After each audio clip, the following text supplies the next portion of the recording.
Okay, so I'm a bit anxious about today's topic because as per always, I feel like when I want to talk about all these topics that has a lot of nuances and a lot of complexity in it, I feel like a short video or any form of content that I put out online or anybody else who put out online is a over generalization of it, and it can be taken out of context and it may actually do more harm than good.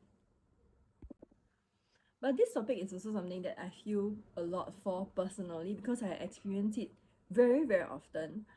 And when I sometimes when I talk to my clients or my friends and tell them that, I experienced this, and they will be like, huh? They don't believe it because in a way, it's not that I mask it, but in a way I have learned to navigate that. So I want to talk about rejection sensitive dysphoria, RSD. So I'm going to talk about, I will refer it to RSD in this video. So RSD is something that I have no idea this term exists until the last few years when I start to learn about neurodivergent. So personally, I'm a neurodivergent and a lot of the people around me are as well. RSD usually comes together with something else. It's not like a standalone thing. It's usually with like ADHD or other kind of neurodivergence symptoms. And how it show up is that it can be something so small that every time when I want to talk about and give examples on it, I feel ridiculous. Okay, so for example, if I take a picture with you and your social media account usually has like, let's say, 30 over likes, okay, averagely 30 over likes, and when I take a picture with you and you posted that picture and our picture only have like maybe 15 or 20 likes, and I'll be like, oh, your friends and your follower they must dislike me or they must hate me.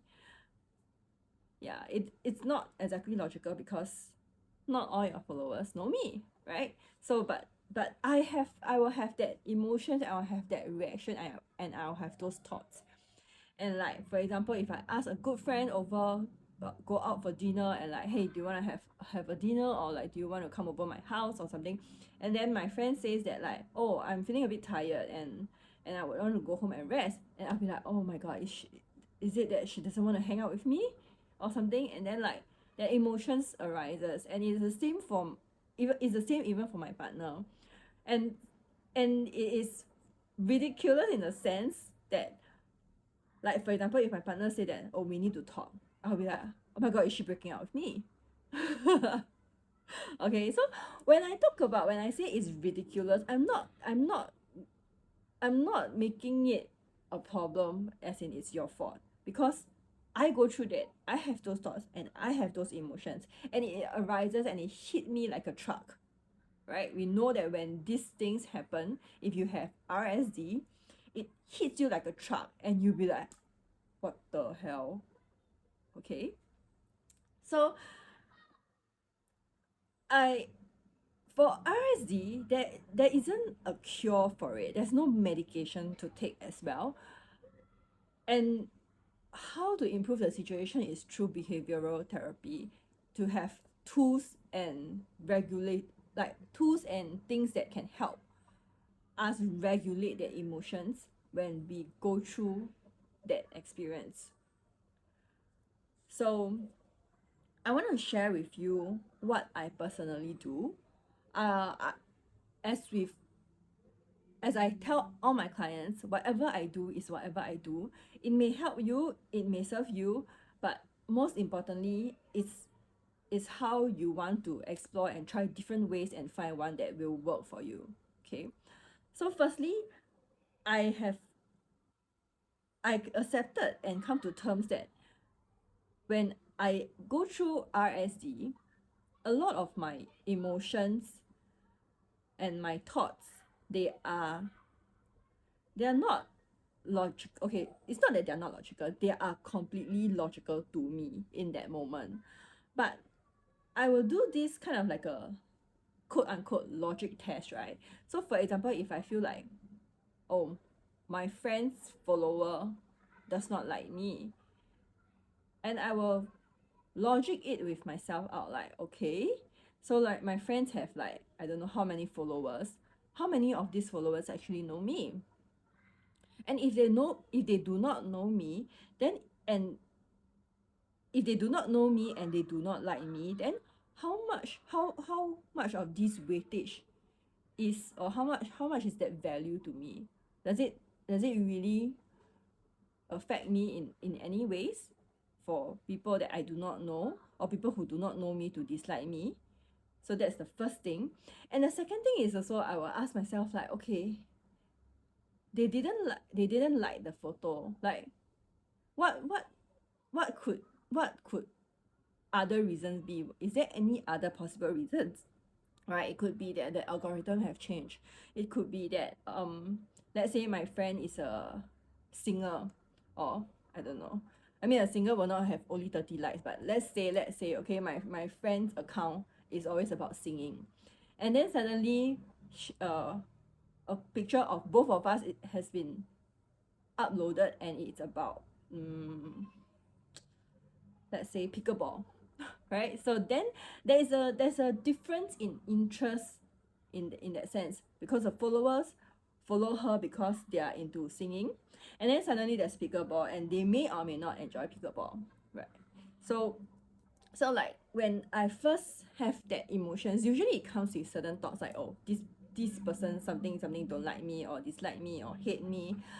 uh yeah, and I will first, in a way, I wouldn't use the word challenge, but I will use the word, um I will be curious about it, like, what other evidences do I have that this person does not like me, or what evidences do I have that, like, um my friend doesn't want to hang out with me, right? So that's the first thing that I will do.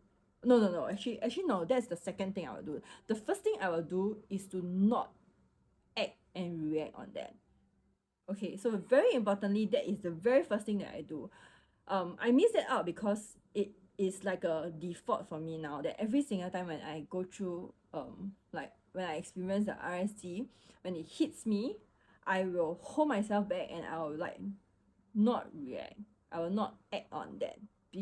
No, I will not act on that emotions and that thoughts, and those thoughts. So I will hold myself, and I will not stop. I will not stop the emotions. I will also not stop the thoughts. I will let the thoughts run. I will let the emotions run. I will let the thoughts run. And then I will go into the second one, which is to like, okay, do you have more evidences? And when I do this, right, it's very important that I come from a space of curiosity, instead of making myself feel wrong and challenging myself, that like, don't be stupid. Like, they don't even know you. But it's more of like, okay, like, what are the evidences? Is there something that you have done to make your friend not want to hang out with you? So basically, I talk to myself as if from another person's perspective, and I ask myself, do I have other things? Or and it's very, very important in this step.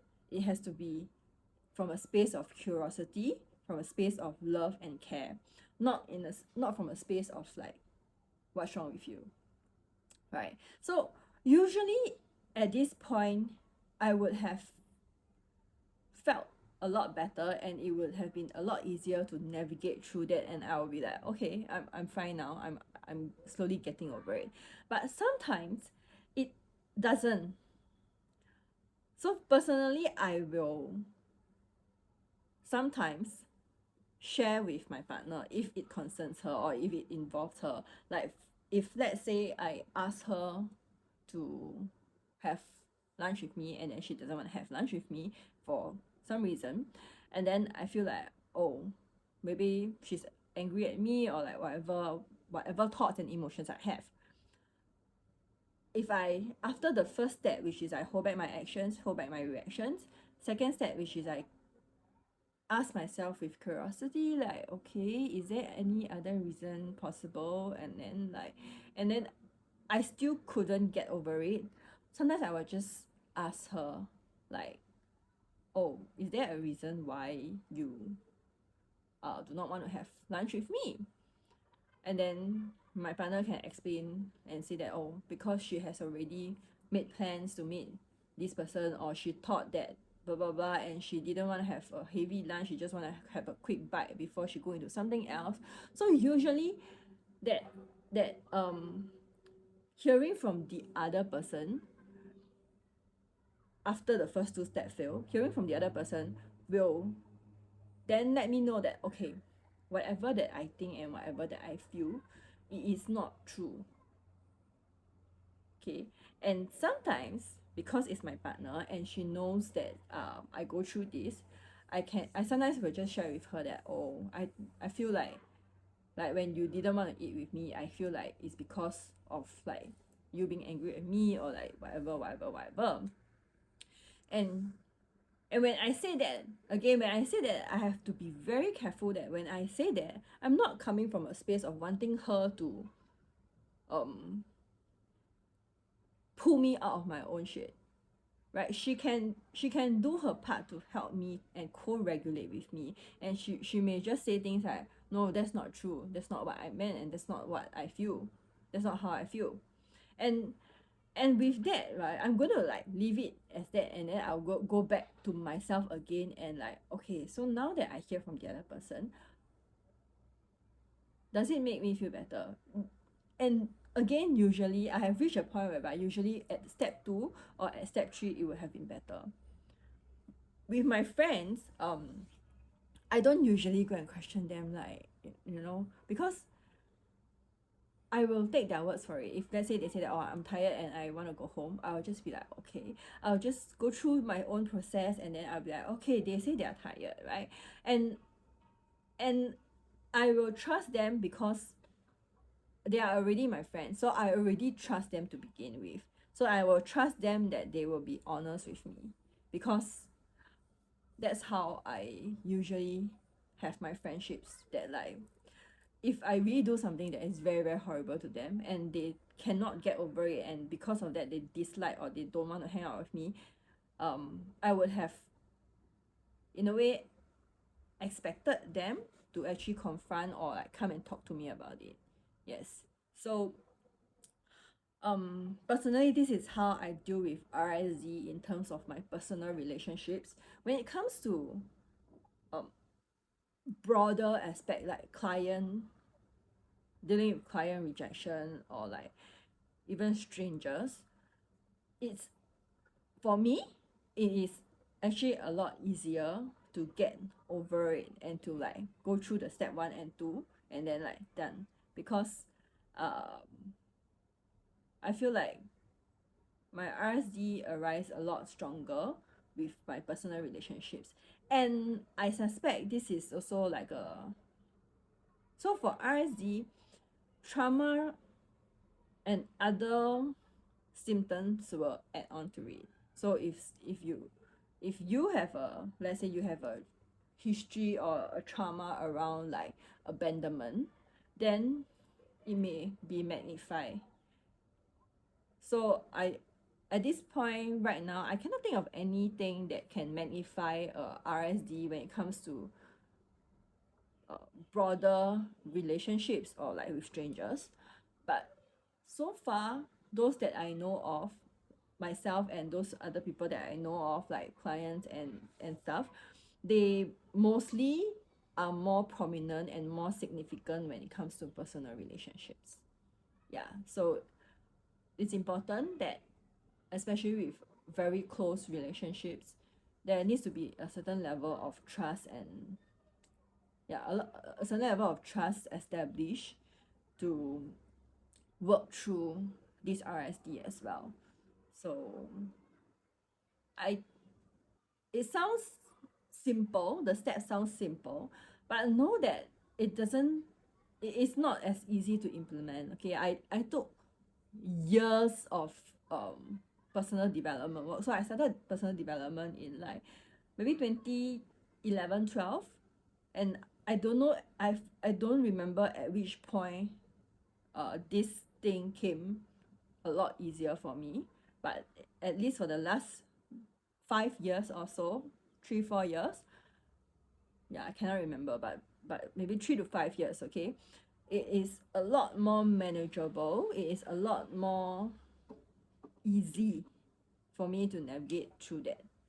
Yes, so RSD is something that is possible to navigate through, and as we have the right tools and we find a way to navigate for ourselves, the intensity of it will become lesser and lesser.